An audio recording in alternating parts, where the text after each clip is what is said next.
The most epic collapse in the history of sports has just happened with the Eagles losing to the Giants. And it's going to get topped off next week after the Eagles face the Buccaneers.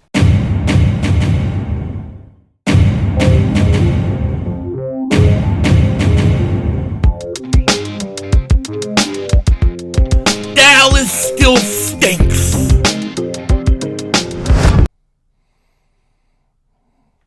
You're my doing, King Dingbat here, and I gotta tell you, I am angry. I am one angry Eagles fan. I am one angry fat mother humping Eagles fan right now. I'm pissed off. Are you really gonna tell me that this team was 10-1, 2 games up on the conference for first place after 11 games, after 32 straight weeks in first place? You're going to tell me that this team collapsed the way they did and they only finished with 11 wins? Are you going to really tell me that? You got to be kidding me. The most epic, utterly ridiculous collapse in the history of sports. There is no doubt in my mind. 15 years from now, 10 years from now, hell, maybe 5 years from now, you're going to see ESPN 30 for 30, the collapse. NFL Network Special presents the collapse. They're going to make documentaries about it. They're going to make movies about it. They're going to make everything about it. This is unprecedented. And I'm pissed off. I'm pissed. Because why? I still have to go through one more game of this shit. You got to be kidding me. Now, let me get a few things out of the way. I had this beautiful shiny belt, and I had it sitting there in my backyard underground, and roots were growing near it, and it was helping plants grow and all that stuff, and weeds. It was like a weed killer. Well, I just lost it. PIZZLE got his belt back. So congratulations to Cop PIZZLE on getting his belt back. You will be getting this, I guess, later in the week. We'll go to the post office. Try to go tomorrow or Tuesday at the latest, but PIZZLE's belt is coming back. So congratulations to him. Congratulations to the Dallas Cowboys on winning the NFC East. You are the NFC East champions. 2023 NFC East champions are the Dallas Cowboys. Congratulations to you on winning. You deserve it. You took care of business. And we'll see what happens now in the playoffs. As for us Eagles fans, I love you guys. I love you to death. You're the best. You don't deserve this. You don't deserve this shit. You don't deserve this epic collapse. You know, and what really pisses me off about the whole thing is I feel like there's a lot of smoke being blown up our asses. You know what I'm saying? Like they're blowing it up our ass. Pause. But it's true. I mean, you think that the media and these national guys in the media, I'm sorry, but what kind of questions are they asking? Did you hear the press conference? Like, they don't want to say anything that's going to piss the Eagles off. I get it. But, man, there's a lot of meat left on the bones that should be asked of. Like, I want to know, Nick Sirianni, like, why are your players not listening to you? They're not listening to you. Make no mistake about this. This is all about Nick Sirianni and the coaching staff. These players quit. They quit on this coaching staff. They quit. All right, and you're going to say, well, Philly, well, how do you know? Why do you think that? I'm going to tell you why I think it. I'm going to tell you my theory that happened. And I don't know exactly the details of what happened for sure. I don't know what those details are. But I know something happened. I know something went wrong. Something went haywire. And I'm sure when this season is done, which will be next week when we play Tampa, yeah, I'm sure we're going to find out what's really going on. But here's how I see it. Like, this is kind of the way I think this went down. And I don't know exactly, but this is what I think happened. You have the Eagles playing Buffalo. Overtime, right? Hurts runs in to the end zone. Eagles beat Buffalo. Amazing comeback. Oh, my gosh. Jalen Hurts, he's the odds-on favorite. He was the odds-on favorite in Las Vegas to win the MVP after that Buffalo game. Okay, so this is where we were on the mountain. You're 2 games up on first place. Now, in the conference, for home field advantage throughout the playoffs. Now, you go from that game versus Buffalo into the 49ers game. 49er fans will say, well, we broke you. No, go back and watch very closely. Watch the team before the game started. Watch the team leading up that week and how they talked. The Eagles checked out. They were out. They checked out. That 49ers game, they let the 49ers push them around, bully them. They had no fight in them.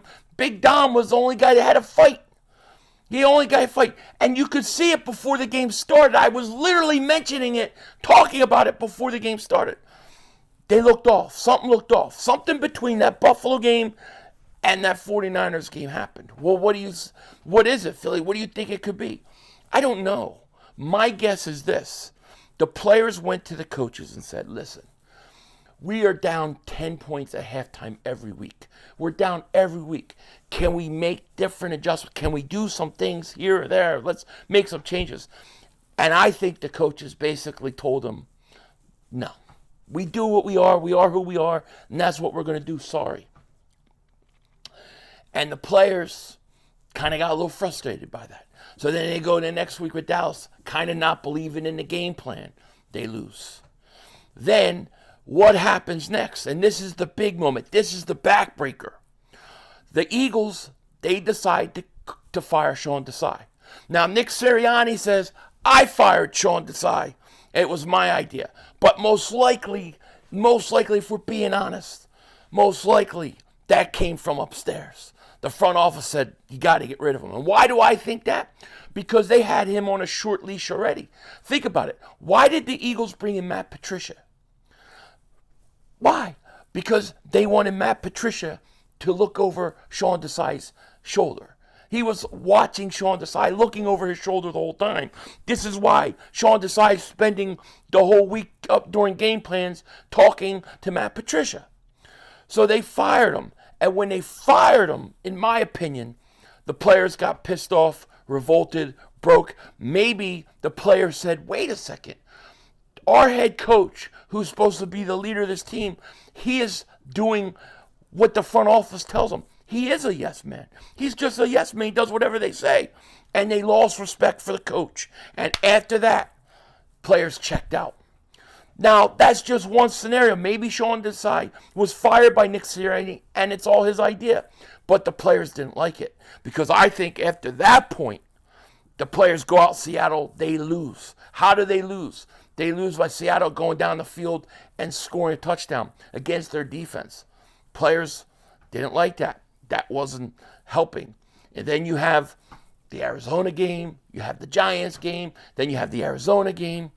God, I don't know how we won that first Giant game. Thank God we won that game. It ruined my Christmas. But they lose to Arizona, they lose to the Giants today.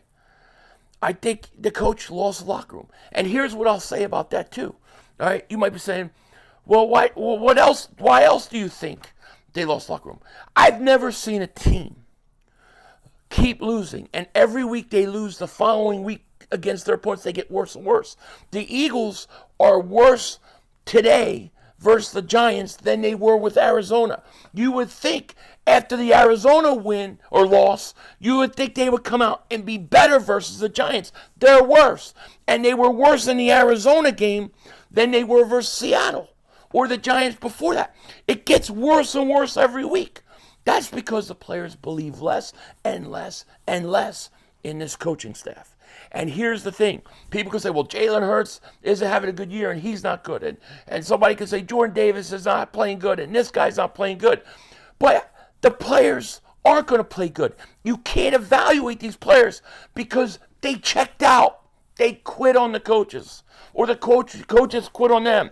Whatever it is, there's major disconnect. What about all the talk about A.J. Brown comes out this year weekend? And listen, I was hopeful and grasping at straws myself. And I bought into the bullcrap, and I apologize for that because I should have known better. When A.J. Brown came, that wasn't a great resolution to everything, and the Eagles were back on a new page. That wasn't what that was. That was the front office telling him he had to go down there and talk and make things right and smooth things over and help the team to keep believing the coaches. That's what it was. And I love A.J. Brown, and I'm thankful for him. He's great. And hopefully he'll be okay because he got injured today. Hopefully he'll be able to go, but we got to wait and see.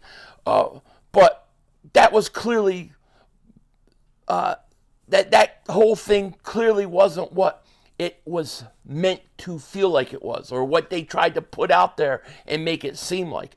This team, A.J. Brown apologized to the team is ready to go, they're all feeling good, everybody's rejuvenated, we're ready to go, let's go. That's not what it was. That's what the Eagles wanted it to appear to be, but that's not what it was. And I bought into it, of course. I mean, I'm mentally having a really hard time believing what I'm seeing. Of all the years I've watched football, and I've been watching the Eagles since the end of Dick Vermeil, his last year, okay? I was there when I saw Marion Campbell, and Buddy came, and I've been there a while. I've never seen a collapse like this. I have never, ever seen the Eagles collapse. I've never seen a football team collapse like this. I've never seen it. It's unprecedented. It's historic. Never seen it. I don't even know what to say. I've never seen the Eagles defense this bad. I've never seen it. And I've never seen a team lose each week. And each week the coach tells you that the players haven't quit on them and they're going to fix it. And then they come back and they're worse than they were the week before. I've never seen it. Never seen it. All right? So what can we do now, right? That's what you're saying. What can we do now? How can we save this? Here's what I think. I know this sounds bad, and I know a lot of people would disagree, but this is truly what I believe. If you want to save this season, and you want to save the playoffs, and you want a chance to win versus Tampa, you got to fire Nick Sirianni. Take Jeff Stoutland, make him interim head coach for the playoffs, and you got to get rid of him. And maybe, if you do that, maybe you'll get your locker room back. Maybe you'll get your players back because they quit. They quit on his coach. You could see it in this game versus the Giants. The Giants and the Eagles are playing. The Eagles go down. It was a fourth and 6, something like that. Early on the game, Eagles were at their own 48. They go for it. It was like a 0-0 game, maybe 3-0 game. Giants. They go for it. After the Eagles don't get it, you could see it. You could see it. Energy. You could see the air go out of the whole team. That point, the game was over. They quit. They said, to hell with this. Coach did nothing. Every week this coach said they're going to change something up. Something's going to change. And then nothing changes. Every week. Now, a lot of you guys are also saying, well, Philly, you got to put Howie Roseman in this mess. Where does Howie fit in? Howie's a big problem. Howie's a big problem. We're not going to sugarcoat that. And I'm not saying that they need to fire Howie Roseman. I don't think that. But Howie has to concede control to the coaches. You can't do the coach's job for them. You've got to hire a coach that is able to have enough say that a respectful coach can have. He's got to be able to hire his offensive coordinators. He's got to be able to hire his defensive coordinators. He's got to be able to run the schemes that fit the talent on the team, not just what you want to do. The Eagles got to get away from Vic Fangio, bend but don't break style football. You got to go back to your roots of aggressiveness, of kicking ass, of Buddy Ryan, Ben Carson, of Bud Carson. Then you have to go back to Jim Johnson days. You have to go back to that style of defense. You've got to get back to your roots. You can't do this with this bend but don't break shit. It's killing me. It's tearing the ass out of me. All right? It's got to stop. And Howie Roseman is a big issue. He's a big issue. But the first thing first, right now, with one more playoff game to go, you got to do something about the coach. They're not listening to him. And I heard some of the things Nick Sirianni said. Oh, the players haven't quit on me. Yes, they believe it. No, they have. I've been saying this for weeks. For weeks I said they quit on him. Now people are starting to come along and starting to say the same thing. I saw it. I saw it after the Seattle game. They quit. They quit. After that Seattle game, you knew it. Niners game, okay, you have a bad moment, whatever, you're 10-1. Dallas game, okay, you're playing bad. But that Seattle game let me know they quit. And this team has quit, and it's that bad. So right now, I mean, there's more I want to say, and there's a lot of yelling and screaming and meltdowns I want to have, but I'm saving it for next week when we have the Tampa Bay game, which I'll be wearing all black for our funeral. But how do you beat Tampa Bay when you can't even beat Arizona and the Giants? You can't even beat it's getting worse. You understand what I'm saying? It's not getting better. Things aren't getting fixed. They're getting worse. And now you have a playoff game. And believe me, when that playoff game's over and the Eagles are tossed out, the amount of craziness that's going to come out is going to be epic. And if I had to guess, that somewhere during that Buffalo 49ers game, problems started. And that it got broken with the whole Sean Desai mess, and then even more so with the A.J. Brown thing, when A.J. Brown had to go and talk to the media and probably say things he wasn't ready to say. So, I don't know. Those are just speculations. And by the way, we did lose Sidney Brown, looks like, for the year of ACL. That's horrible news. So it's tough, and I think they should outlaw that Giants stadium. It should outlaw. It's horrible. How many players get hurt on that field? It's ridiculous. Hopefully A.J. Brown will be back. Hopefully, next week we'll be okay. Listen, DeAndre Swift's the key to that playoffs. You want to win next week? You got to run DeAndre Swift. The Eagles ran the ball well tonight. Then they stopped doing it. Gainwell's having a great game. They stopped running them. Don't understand it. I just think these players are not playing for this coach. I don't think they hear him. That's just what I think. Do I like that? No. But that's the honest truth. And I just got to keep it real. With that said, let me know what you guys think. Take care. Talk to you later. Of course, don't be a dingbat. Peace.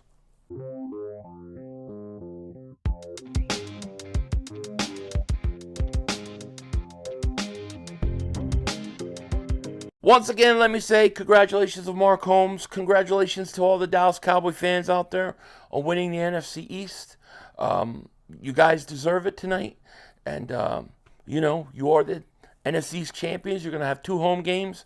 And I'll be sitting here on the couch with a big giant space waiting for the Cowboys and their fans to join us because you know it's going to happen. Congratulations to PIZZLE on winning his belt back and the Giant fans on beating us. With that said, Denzel Washington is out.